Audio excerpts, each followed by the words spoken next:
ஹாய்ங்க. Video பார்க்க வந்த அனைத்து நல்ல உள்ளங்களுக்கும் அன்பு திருமகள் சேனலை சார்பான அன்பான வணக்கங்கள். எல்லோரும் எப்படி இருக்கீங்க? நல்லா இருக்கீங்களா? எங்கள் அம்மா வில்லேஜ் வீலாகுன்னு 1, 2, 3ன்னு போட்டேன். அதுக்குள்ளே ஒரு ஆளையே காணோம் அப்படின்ட்டு கேட்க ஆரம்பிச்சிட்டிங்க. என்னாச்சுன்னா நம்ம ஒரு வேலையை கரெக்டாக பண்ணலாம் அப்படின்னு சொல்லிட்டு பண்ணோன்னா அப்போ தாங்க நமக்கு பல பிரச்சனை வருது. நானும் டெய்லி வீடியோ போடணும் அப்படின்னு சொல்லிட்டு தான் போட்டுட்டு இருந்தேன்.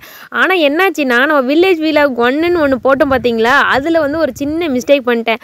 அந்த ஓட்டர் பூத்து ஸ்லிப்பை தெரியாமல் லைட்டாக காமிச்சிட்டேன். அதுக்கு பார்த்தீங்கன்னா உடனே அவங்க சொல்லாமல் ஒரு வாரம் கழித்து நல்லா ஒரு 20,000 பேர் பார்த்ததுக்கு அப்புறம் சொல்கிறாங்க, நாங்கள் பர்சனல் டீட்டெயில்ஸுக்காக உங்களோட இந்த வீடியோவை ரிமூவ் பண்ணுறோம் அப்படின்னு சொல்லிட்டு ரிமூவே பண்ணிட்டாங்க. ஒரு வார்னிங் கூட கொடுக்கவே இல்லை, ரிமூவ் பண்ணிட்டாங்க. அப்புறமா என்னாச்சு, நமக்கே ஒரே கஷ்டமாக போச்சுங்க. என்னடா இவ்வளோ தூரம் நல்ல ஒரு வியூஸ் போய் இவ்வளோ தூரம் கஷ்டப்பட்டு எடிட் பண்ணி போட்டு இதை ஃபஸ்ட்டே சொல்லியிருந்தாங்கன்னா கூட நம்ம அந்த கிளிப்பை மட்டும் கட் பண்ணிவிட்டு போட்டிருக்கலாமே அப்படின்னு சொல்லி எனக்கும் தெரியாமல் போட்டுட்டேன். அப்புறம் என்ன பண்ணுறதுன்னு தெரியாமல் அப்படியே வீடியோ போடுற ஒரு மூடே போயிடுச்சிங்க. அதனால் அப்படியே ஸ்டாப் பண்ணிட்டோம். அப்புறம் மறுபடியும் என்ன பண்ணிட்டேன், சரி அந்த வீடியோ மறுபடியும் அப்லோட் பண்ணுவோம் அப்படின்னு சொல்லிட்டு கொஞ்சம் எடிட் பண்ணி மறுபடியும் அப்லோட் பண்ணாங்க. அதனால தான் வீடியோவே நம்மளால் ஒரு கண்டினியூவாக போட முடியலன்னு வச்சுக்கோங்களேன். இருந்தாலும் உங்களுக்காக வீடியோ போடணும் அப்படிங்கிறதுக்காக மறுபடியும் வீடியோ போட ஸ்டார்ட் பண்ணியிருக்கோம். இந்த பதிவு நிறைய பேர் பார்த்துருப்பீங்க. அதாவது சின்ன சின்ன கிளிப்ஸாக காட்டியிருப்பேன் உங்களுக்கு. ஆனால் இந்த டீட்டெயிலாக இந்த வீடியோவில் உங்களுக்கு சொல்கிறேன்.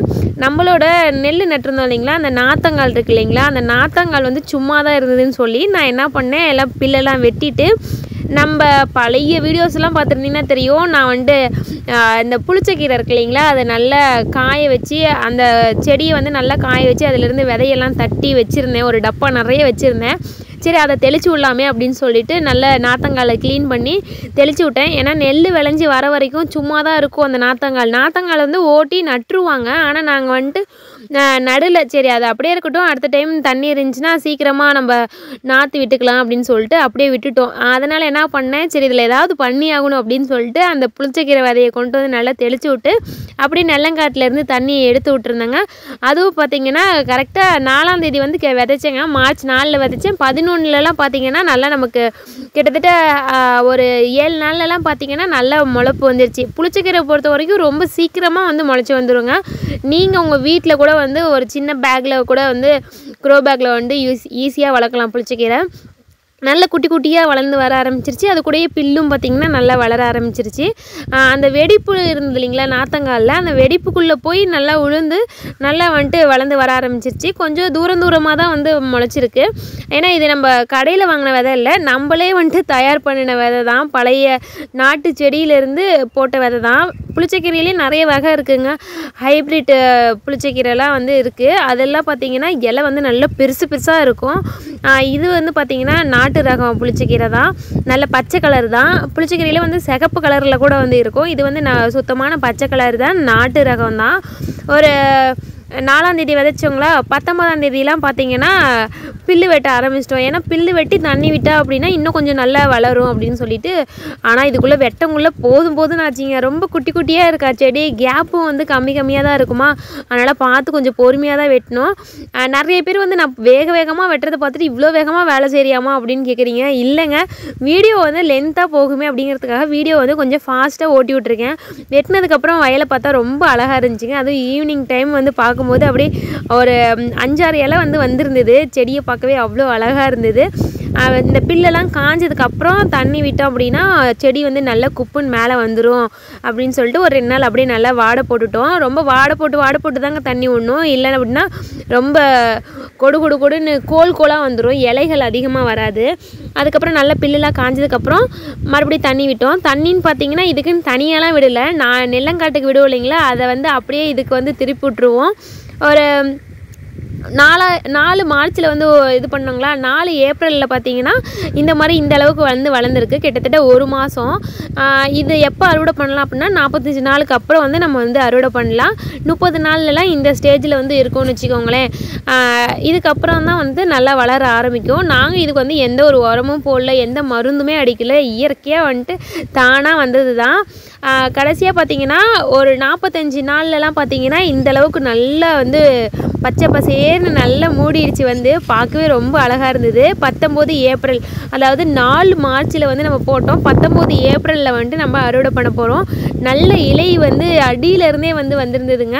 சில இதிலலாம் பார்த்திங்கன்னா வெறும் குச்சி மட்டும்தான் இருக்கும், மேலே தளவில் மட்டும்தான் வந்து இலைகள் இருக்கும். ஆனால் நம்மளோடதில் பார்த்திங்கன்னா நல்லா அடியிலருந்தே வந்துட்டு இலைகள் இருந்ததுங்க. நிறைய இலைகள் வந்து இருந்தது. சரி, இதுக்கு மேலே விட்டாலும் வந்து ரொம்ப முத்தி போயிட்டு வாங்க மாட்டாங்க அப்படின்னு சொல்லிட்டு இதுதான் பதம் அப்படின்னு சொல்லிட்டு பிடுங்க ஆரம்பிச்சிட்டோங்க. இதை பிடுங்கிறதுக்கு முன்னாடி வந்து கொஞ்சம் தண்ணி விட்டுருந்தா நல்லா இருந்திருக்கும். நாங்கள் தண்ணி விட்டு மண் ஒட்டிக்குமே அப்படின்னு சொல்லிட்டு ஒரு 2 நாளைக்கு முன்னாடியே அட்வான்ஸாக தண்ணி விட்டுட்டோம். ஆனால் இதை பிடுங்கும் போது பார்த்திங்கன்னா கொஞ்சம் ஹார்டாக இருந்த மாதிரி இருந்தது. தண்ணி ஒரு நாளைக்கு முன்னாடி தண்ணி விட்டுருந்தா கொஞ்சம் நல்லா இருந்திருக்கும் பிடுங்கிறதுக்கு. இருந்தாலும் அந்த இதில் வந்து பார்த்திங்கன்னா மண் ஒட்டலை, செடியில் மண் ஒட்டலை. இதே தண்ணி விட்டுருந்தோம் அப்படின்னா செடியில் வந்து ஒரு நல்ல மண் ஒட்டி இருந்திருக்கும். ஒரு ஈவினிங்காக வந்து 5 மணிக்கு சந்தைக்கு போகிறோம் அப்படின்னா 3 மணிக்கு தான் வந்து பிடுங்க ஆரம்பித்தோம். இல்லை அப்படின்னா வாடி போயிடும். 3 மணிக்கு பிடுங்கி அதுக்கப்புறம் அதை கத்தை கட்டி எடுத்துகிட்டு போனோம் அப்படின்னா நமக்கு 5 மணி ஆயிரும். ஒரு வழியாக வந்துட்டு நல்லா பெருசாக இருக்கிறத மட்டும்தான் பிடுங்கணும். குட்டியாக இருக்கிறதெல்லாம் வளரட்டும் இன்னும் கொஞ்சம் அப்படின்னு சொல்லிட்டு நல்லா பெருசாக விளைஞ்சதாக பார்த்து பிடுங்கி அதை வந்து கத்தை கட்டலைங்க. சரி, மரத்துக்கடியில் எடுத்துகிட்டு போய் கத்தை கட்டிக்கலாம், வெயிலில் இருந்தால் வாடி போயிடும் அப்படின்னு சொல்லிட்டு சைக்கிளில் எடுத்துகிட்டு போய் வச்சு நம்ம வந்துட்டு மரத்துக்கடியில் எடுத்துகிட்டு போயிட்டோங்க. கிட்டத்தட்ட வந்து 50 கட்டு வரும் அப்படின்னு அம்மா சொன்னாங்க. எனக்கு நம்பிக்கையே இல்லை, இதில் போயிட்டு 50 கட்டு வருமா அப்படின்னு நான் நினச்சிட்டு இருந்தேன்.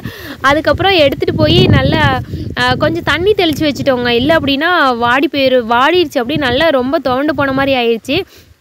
அதனால் கொஞ்சம் தண்ணி தெளித்து அதுக்கப்புறமா கத்தை கட்ட ஆரம்பித்தோம். 50 கட்டு அப்படின்னா ஒரு கத்தைக்கு வந்து பார்த்திங்கன்னா எத்தனை கோல் இருக்கும் அப்படின்னா 12-13 கோல் இருக்குங்க. அதுவே பார்த்திங்கன்னா ஒரு 2 பேருக்கு வந்து தாராளமாக ஒரு நாளைக்கு வந்து நீங்கள் சமைச்சு சாப்பிட்லாம், அந்தளவுக்கு வந்து இருக்கும். ஆனால் அதுக்கே பார்த்திங்கன்னா பல கொஷின் கேட்பாங்க நம்ம விற்க போவேல. அதை உங்களுக்கு சொல்கிறேன். நல்லா வந்து தண்ணியை தெளித்து விட்டு இங்கே பாருங்கள், ஒரு கத்தையில் வந்து பார்த்திங்கன்னா எவ்வளோ கீரை இருக்குதுன்னு பார்த்தீங்களா? இந்த கத்தை எவ்வளோவா இருக்குன்னு நினைக்கிறீங்க? ஜஸ்ட்டு 10 ரூபா தாங்க. 10 ரூபாய்க்கு வந்துட்டு அழகாக எடுத்துகிட்டு போனால் எவ்வளோ கொஷின் கேட்குறாங்க. கம்மியாக இருக்குது, இவ்வளோதான், 4 பிடிச்சதான் வச்சுருக்கீங்க, 4 கோல் தான் வச்சுருக்கீங்க அப்படிம்பாங்க. அதுக்கப்புறம் வாடி போச்சு அப்படிம்பாங்க. அதுக்கப்புறம் ரொம்ப இளங்கீரையாக இருக்கும்பாங்க. அப்போ நிறைய வந்துட்டு அவங்களுக்கு நம்ம பதில் சொல்லி ஆகணும்.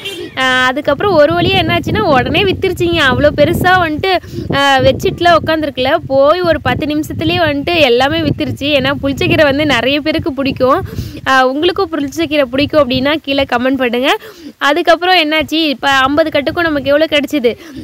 ஒரு கட்டுக்கு 10 ரூபா அப்படின்னா 50 கட்டுக்கு வந்து 500 ரூபா வந்து கிடச்சிதுங்க. அப்புறம் மறுபடியும் ஒரு நாள் வந்து அந்த சின்ன கீரைலாம் இருந்தது இல்லைங்களா, அதெல்லாம் பிடுங்கணும். அது வந்து பார்த்திங்கன்னா ஒரு கட்டுக்கு 20-30 வச்சோம். ஏன்னா ரொம்ப குட்டி குட்டியாக இருந்ததுனால.